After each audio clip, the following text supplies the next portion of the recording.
in middle school, I had this friend who was like really, really mean to me, who would always tease me about everything I did, would call me fat, even though I was. He would call me stupid. He would call me all these names all the time, not really in a joking manner, just as like, you suck.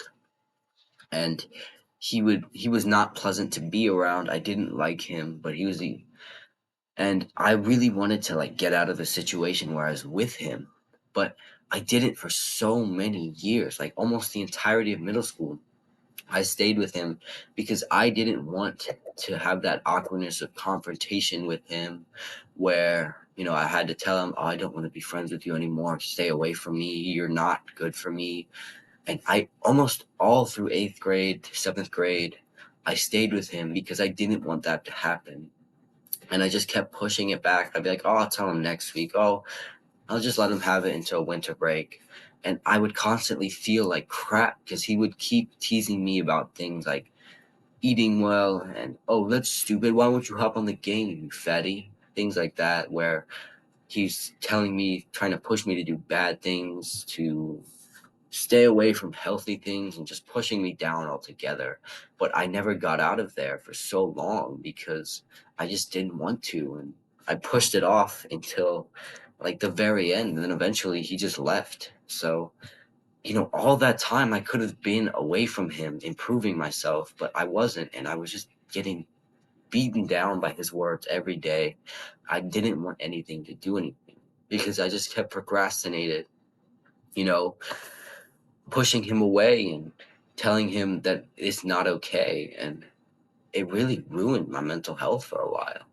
And I don't want this to happen to other young guys because I see so many young guys like procrastinate things like doing something like that that's uncomfortable to do, or maybe going to the gym, doing studying.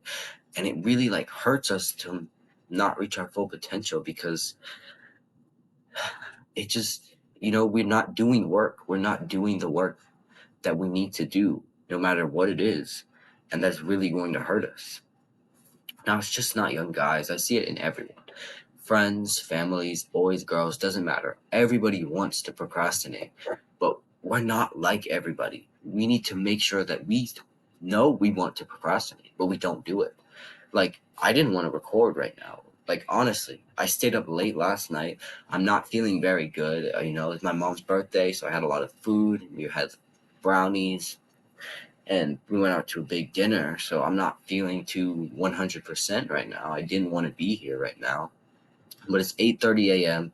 I'm recording my last video of the day right now, and if I had pushed this off, I knew I would have had to do it, and it really just needed to be done right now because a huge problem with procrastination is that it really like messes up our entire day because imagine if I had pushed this off until 4 o'clock and I was like, "Nah, I'll just watch TV until then." I'd be watching TV, sure, but I would constantly be like, "Oh, I have to do this still. I still have to do recording. I don't want to do recording. Why can't I do it tomorrow?" Instead of actually just enjoying myself. And that's a huge problem because we want to enjoy our lives. That's why we're self-improvement, because we don't want to be depressed with no love in our life and no confidence, just going around life like, "Oh my goodness, it sucks. Life's so hard. Everything's broken. The government sucks." We want to enjoy life for what it is, not for what we don't have. Because why would we be sad about things we don't have when we can be happy about things we do have? But if we procrastinate, we'll never be able to escape mediocrity. I'll never be able to gain subscribers on this YouTube channel if I don't record videos when I don't feel like it. Like, it's 8:32 right now, and I'm right here. I've been here for an hour and a half recording videos so that you guys can be helped and that I can gain an audience from you guys. And, you know, last week's a big example of this because I went on vacation for Thanksgiving, and then I came back and I was down with a sickness and I didn't have the voice to record, and it really messed me up because I wanted to desperately record, but I was sounding like a dying frog whenever I spoke, and you know I really didn't have the energy or time to do it because I was still going to school and work as well. even when I sounded like that. So it messed me up, and I didn't enjoy a lot of that because I wanted to record and I didn't want to, not have any videos up on YouTube for an entire week, which just really messed me up. But that's what I mean. But the big reason we always procrastinate is because the work doesn't matter to us. We're in school, we're in our computer engineering class because they forced us to take it, and we're like, I don't want to do this. I don't care about this. But, you know, a lot of the times this happens, but we still have to do the work. It's not like we can just say, nah, we won't do it because then we'll get bad grades. We won't be able to get to a good college. We won't be able to get a good job. We won't be able to start our own business maybe. And then we won't have the money to raise a family comfortably. So even these small things are good. So how do we do this work even if we don't want to? Well, procrastination is a symptom of poor mental health. Just like my video on the lies of self-improvement, where I talk about how, things like porn, video games, junk food are symptoms of mental health. This is too. And I just released a video on like how to do it, and on how to improve your mental health. I made a full guide a while back. So if you want to watch more, and you want more info, go watch those. I'm not gonna do it for right now. I'm gonna do the, like, what's the word? Just like the one day easy fix right now, so you can still do the work and improve your mental health as you're doing. So how do we stop procrastination? Well, first, let's get into the right environment. It's so easy to procrastinate with distractions filling your work environment. Remove them. Like right now, I'm sitting in my room. I probably, look, here's my desk right there. This is my iPad. I probably shouldn't have this in my room right now as I'm working because it might distract me. But nevertheless, I do, and that is a big issue. So I'm going to throw that away. But if you look over here, there's nothing to distract me. Just my dresser and my desk in the corner. Over here, just my closet. There's nothing in here other than that distracts me. And on this back wall, it's just my papers that actually would push me forward. So this is a pretty decent environment. And, I've come accustomed to having electronics in this room that I just don't really want to go on them anyways. So for me, it's not very hard, but especially if you're like very prone to doing it, take your iPad, your phone, anything else in your room that you can use for a distraction, and maybe just put it on the kitchen table and don't use it.